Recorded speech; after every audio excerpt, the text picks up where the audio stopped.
여러분 안녕하십니까. 온라인 2주차 강의 국어 시간을 맡게 되었습니다. 자, 여러분들 저번 시간에 선생님이 올려줬던 수업과 그 다음에 학습 문제와 과제를 잘 여러분들 제출해 주시고 잘 해주셔서 너무 뿌듯하고요. 계속해서 이런 식으로 열심히 해주시면 될 것 같습니다. 자, 그럼 오늘 2주차 강의를 시작해 보도록 하겠습니다. 자, 우리가 저번 시간에 배웠던 내용이 뭐였습니까? 9켤레 구두로 남은 산에 작품 분석도 했고, 그 다음에 우리가 서사갈래, 각 문학갈래 종류 4가지, 서정갈래, 서사갈래, 극갈래, 교수갈래, 이렇게 문학갈래 종류에 대해서 우리가 공부했고, 그 다음에 본격적으로 서사갈래의 개념과 특성에 대해서 우리가 공부를 했죠. 자, 서사갈래가 뭐였습니까, 여러분들? 그렇죠. 서사갈래는 어떤 허구적인 인물을 정해가지고 어떤 이야기를 이끌어 나가면서 어떤 인물들 사이에서의 어떤 갈등 상황과 그런 그 갈등을 풀어나가는 그런 문제 해결 과정을 담은 이야기가 바로 서사갈래였습니다. 그래서 우리가 대표적으로 소설에 대해서 공부를 하게 됐고, 9켤레 구두로 남은 사내라는 작품을 우리가 공부하게 됐습니다. 자, 그래서 선생님이 그때 학습 과제로 올려줬던 게 있었죠. 바로 소설 분석 틀이었죠. 그래서 소설 분석 틀, 이 소설 분석 틀을 우리가 과제도 하면서 내용 정리를 했었습니다. 그래서 우리가 선생님하고 같이 이 학습 과제를 같이 한번 우선 풀어보고, 그 다음에 교과서에 있는 학습 문제를 같이 한번 풀어보면서 마무리를 하고, 그 다음에 다음 단원에서는 이제 극갈래에 대해서 우리가 다뤄보도록 하겠습니다. 자, 우선 우리 이 분석 틀 여러분들 잘 해주셨어요. 그래도 대체로 깔끔하게 잘 해주셨는데 같이 한번 풀어보도록 하겠습니다. 자, 우선 제목은 9켤레 구두 남은 사내였죠. 그리고 인물이 나오죠. 인물. 항상 여러분들 선생님이 소설을 분석할 때는 3가지 소설의 3요소를 기억하시라 했습니다. 그래서 인물, 사건, 배경이었죠. 그래서 첫 번째로 인물 누구였습니까? 그렇죠. 오선생도 있었고, 오선생, 그리고 오선생의 아내도 있었죠. 오선생 아내가 있었고, 그 다음에 또 누가 있었습니까? 권씨가 있었죠. 권씨. 여러분들 항상 소설을 분석할 때 인물에 대해서 우리가 정리를 할 때 이렇게 구조도를, 서로 관계도를 한번 그려보시면 더 한눈에 파악하실 수 있을 겁니다. 그래서 권씨의 아내도 있었죠. 저번 시간 내용 복습하는 겁니다. 자, 그 다음에 이 사이에 아이들이 있었고, 그 다음에 오선생 부부에게도 동준이라는 아들이 있었습니다. 동준. 우선 나오는 인물들을 다 한번 끄집어내보는 거예요. 그 다음에 또 누가 있었죠? 또 권씨가 아내가 갔던 그 병원의 의사도 있었죠. 의사. 그 다음에 또 권씨를 감시하던 인물이 또 하나 있었습니다. 바로 오선생에게 권씨의 어떤 특이사항을 알려달라고 했었던 순경이 있었죠. 이순경. 그래서 이순경이 계속 권씨를 관찰합니다. 이렇게 인물의 구조도는 이렇게 그릴 수 있을 것 같아요. 그리고 인물이 누가 나오는지만 파악하는 게 아니라 그 인물들의 어떤 성격도 우리가 파악을 해야 된다 했습니다. 그래서 오선생의 성격을 한번 보시면, 오선생은 어떤 성격이었어요? 그렇죠. 오선생은 약간 인간적이기도 합니다. 인간적이기도 하고 타인의 어떤 상황의 처지에 대해서 연민을 느끼기도 하고, 하지만 그럼에도 불구하고 자신의 어떤 이익을 생각하는 측면도 있었죠. 그래서 인간적이긴 하지만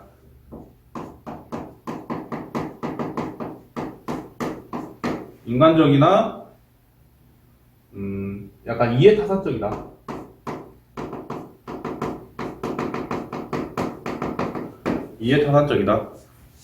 그래서 자신의 어떤 이익과 안위를 우선 먼저 생각하게 된다는 거죠.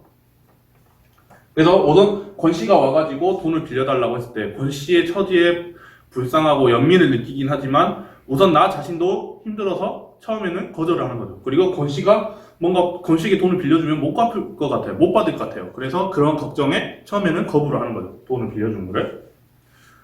그래서 약간 이해타산적인 측면이 보인다. 그 다음에 권 씨의 성격은 어땠습니까? 권 씨는 우선 몰락한 지식인이었죠. 몰락한 지식인으로서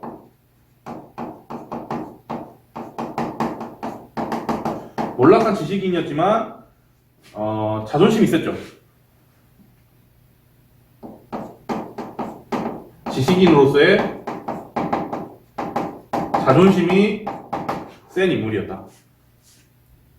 그 다음에 또 우리 교과서에 나왔던 의사 보시면 의사는 어떤 성격이었습니까? 약간 비정하고 약간 속물적인 어떤 성격이 드러났죠. 그래서 권 씨의 아내가 위급한 상황임에도 불구하고 수술비를 안 줬다는 이유만으로 수술비를 줘야만 수술을 시켜주는 그런 모습을 보입니다. 그래서 의사의 성격은 약간 비정하고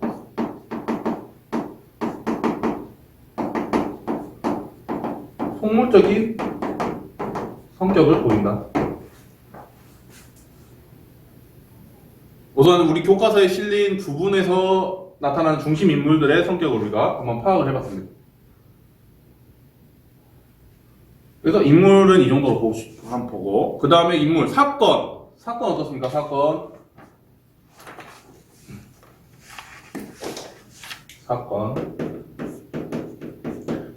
사건은 줄거리랑 유사하다고 생각하시면 되는데 여기서는 중심 사건을 한번 써보면 되겠죠. 중심 사건. 항상 여러분들 소설은 발단, 전개, 위기, 절정, 결말의 순서로 이렇게 진행이 된다고 했습니다. 그 중에서 가장 중심 사건은 절정 부분이겠죠. 절정 부분에서 어떤 사건이 벌어져요? 권 씨가 아내 수술비를 마련하기 위해서 어디 집을 털려고 해요? 오 선생님.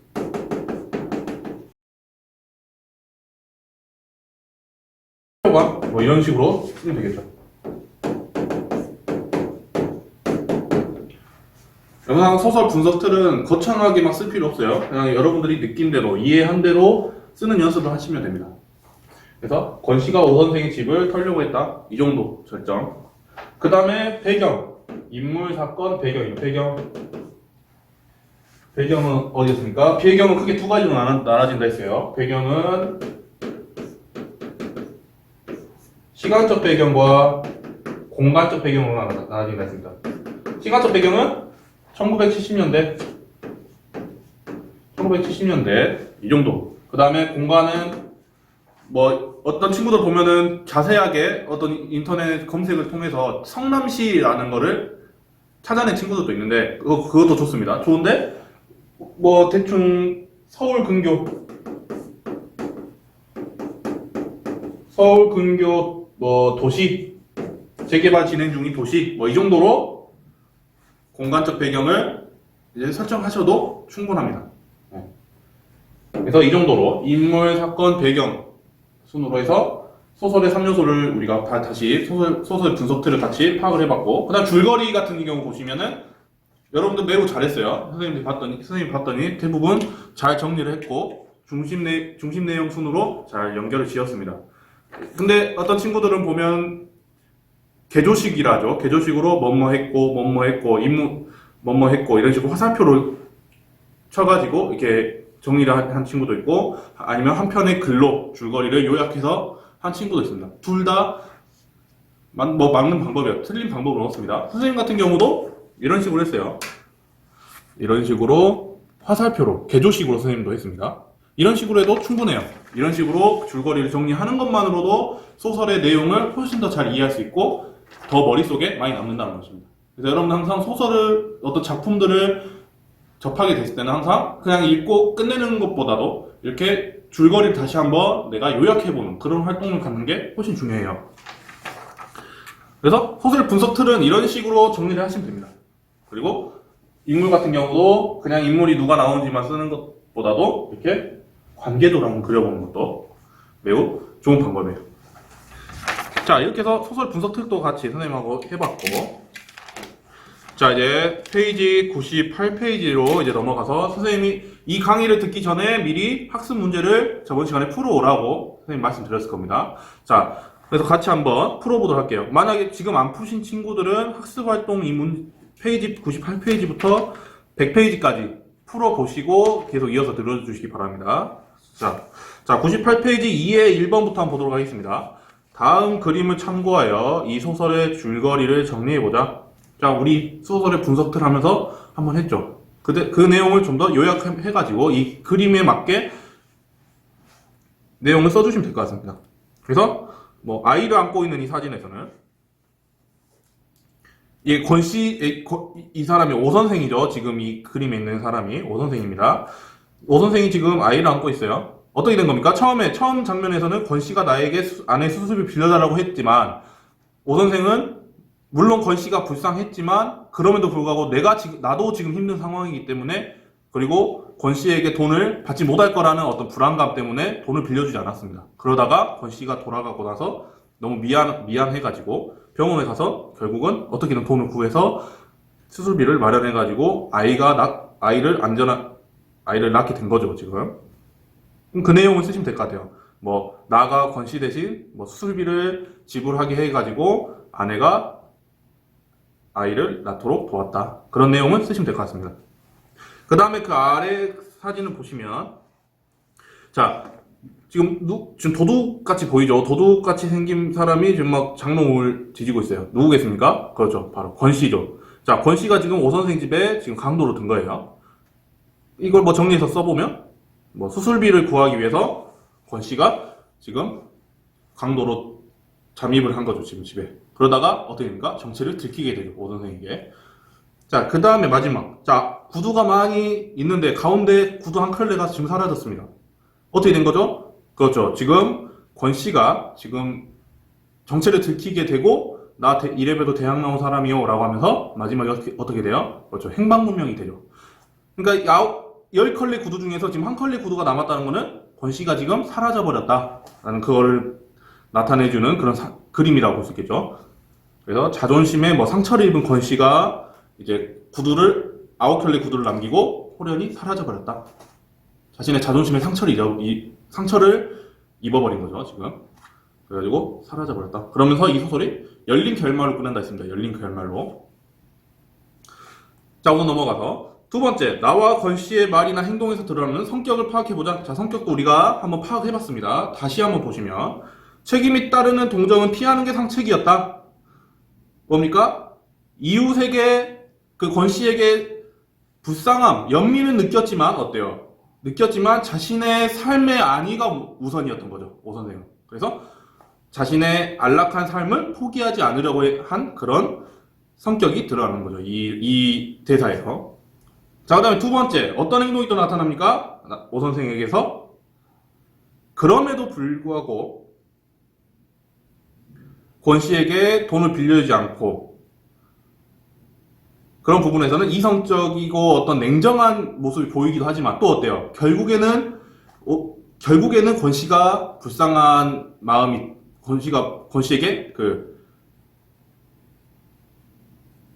권씨에게 연민의 감정을 느끼고 돈을 빌려다 주죠.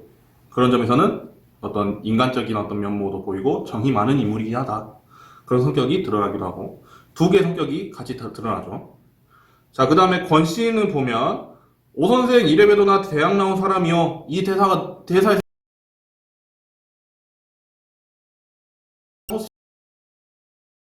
그럼에도 불구하고 자신의 어떤 지식인으로서의 어떤 자존심이 굉장히 센 인물이었다. 그런 성격이 드러나죠. 그럼에도 도둑으로 잠입을 했을 때는 어떤 모습도 보였습니까? 매우 어리버리하고 어리숙한 모습을 보이죠. 그런 점에서는 매우 순박하고 순수한 인물이기도 한 거죠. 그래서 순박하고 착한 어떤 성품을 지닌 인물이기도 하다. 자, 그 다음 목표 1번으로 가보도록 하겠습니다. 자, 이 소설에 반영된 서사간의 구성 요소를 분석하고 이 소설의 주제를 파악해보자. 자, 이거 보시면 이것도 마찬가지로 선생님이 줬던 소설의 분석 틀, 이 안에 모든 내용이 담겨져 있다고 볼 수 있겠죠. 자, 첫 번째 질문. 이 소설의 시간적, 공간적 배경은 어떠한가?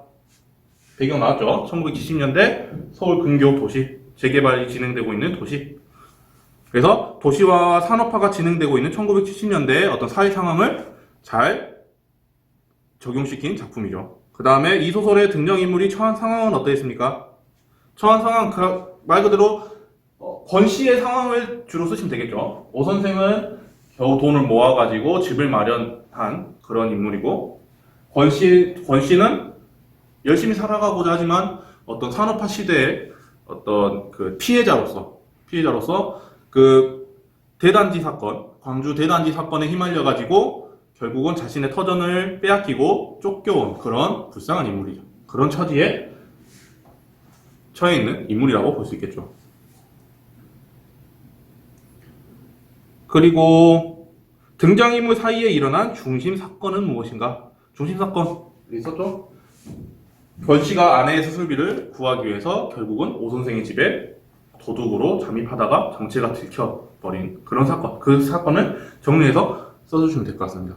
자, 그 다음 이 소설의 구성 단계 중 결말 부분에서 드러나는 특징. 자, 이 소설의 선생님이 저번 시간에 이 소설의 결말 부분에서 어떤 특징이 드러난다 했죠. 바로 뭐였습니까? 열린 결말이었다. 열린 결말. 열린 결말의 특징 두 가지 선생님이 설명했습니다. 첫 번째, 이 열린 결말을 통해서 이 얻고자 하는 효과가 뭐였어요? 첫 번째로, 그렇죠. 첫 번째로 권 씨의 어떤 행방을 묘연하게 마무리 지음으로써 독자의 어떤 궁금증을 유발한다 했죠. 권 씨가 나중에 어떻게 되었을까?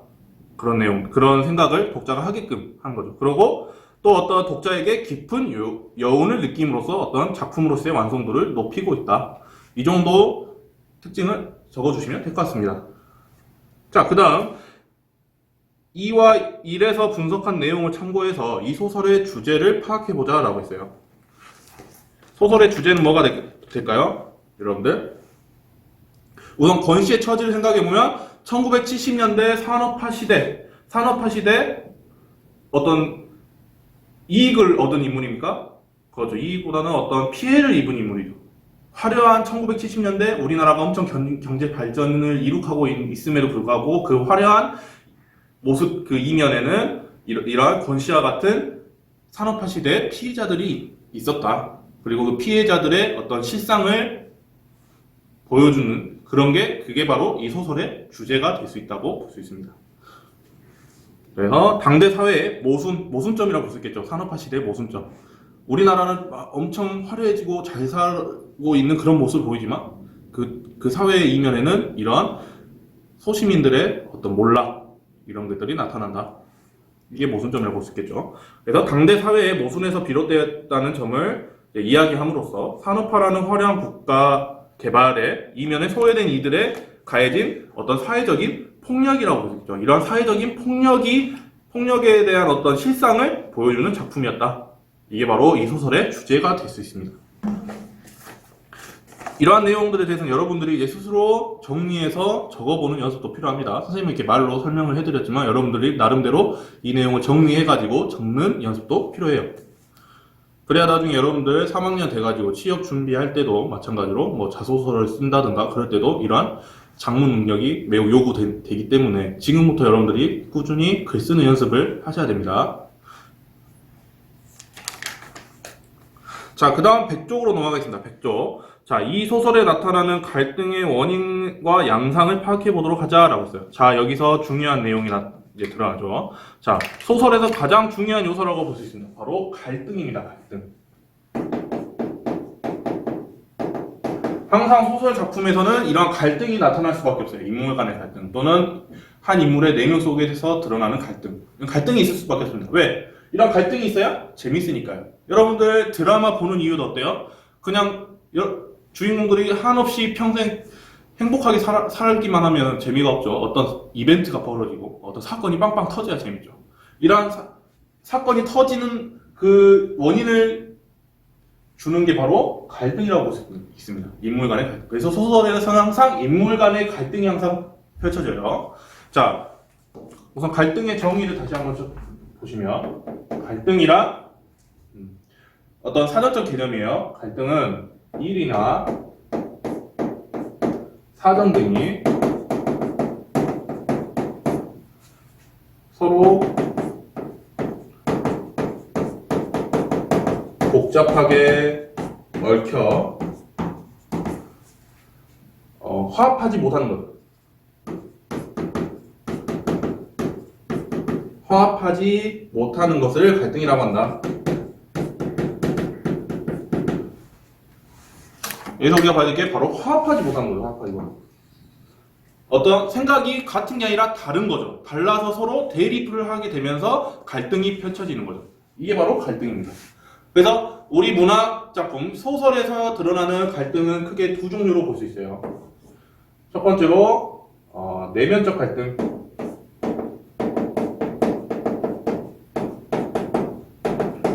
내면적 갈등이 있고, 두 번째로 외면적 갈등이 있습니다. 외면적 갈등. 외적 갈등이라고 하죠.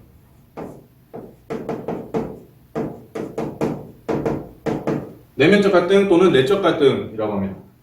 자, 내적 갈등은 뭐냐? 말 그대로 인물의 마음속에서 펼쳐지는 갈등이에요. 그러니까 나 혼자 하는 싸움이죠. 나와 내 자신과의 어떤 갈등. 그래서 예를 들면 우선 내면에서 다른 생각이 대립하는 겁니다. 이게 내적 갈등이다. 그래서 예를 들면 페이지 88쪽 보시면 페이지 88쪽 보시면 88쪽에 어떤 오 선생의 내적 갈등이 나타납니다. 어떤 내적 갈등이 나타나요? 지금 권 씨가 지금 오 선생에게 와가지고 지금 수술비를 빌려달라고 합니다. 그 빌려주라는 그 상황에서 오 선생은 지금 권 씨 너무 불쌍한데 빌려줄까? 또는 빌려주지 말까? 이 두 개의 생각이 지금 서로 갈등하고 있는 겁니다. 그래서 페이지 88쪽에 나의 어떤 내적 갈등, 어떤 내적 갈등? 돈을 빌려줄까? 돈 빌려줘? 이 생각과 빌려주지 마. 지금 이 생각이 지금 갈등을 일으키고 있는 거죠. 자, 그 다음에 외적 갈등을 보시면 외적 갈등은 인물 사이를 둘러싼 어떤 외부 요인에서 인물 사이를 둘러싼 외부 요인, 어떤 다양한 사건들이 있겠죠. 소설에 둘러싼 외부 요인에 의해 인물 간에 일어나는 갈등이죠. 이건 이제 표면적으로 표출이 되는 거죠. 사건상에서. 그래서 이 작품에서의 외적 갈등 예시가 뭐가 있을까요? 자, 89페이지 보시면 89페이지에서 이제 권 씨랑 오 선생이 이제 수술비를 빌려달라. 나는 여유롭지 못해 힘들다 하면서 거절하는 그 상황에서 외적 갈등이 벌쳐지는 거죠. 그래서 권 씨는 빌려달라. 오 선생은 나도 지금 여유롭지 못해서 보증은 서줄 수 있지만 돈은 빌려주기 힘들다. 이거 바로 외적 갈등의 하나라고 볼 수 있겠죠. 자, 여러분들 일상생활에서도 내적 갈등, 외적 갈등 쉽게 이해할 수 있습니다. 여러분들 예를 들면 내적 갈등, 치킨을 시키고 싶어요. 근데 여러분 오늘은 후라이드를 먹을까? 양념치킨을 먹을까? 그것도 하나의 내적 갈등이에요.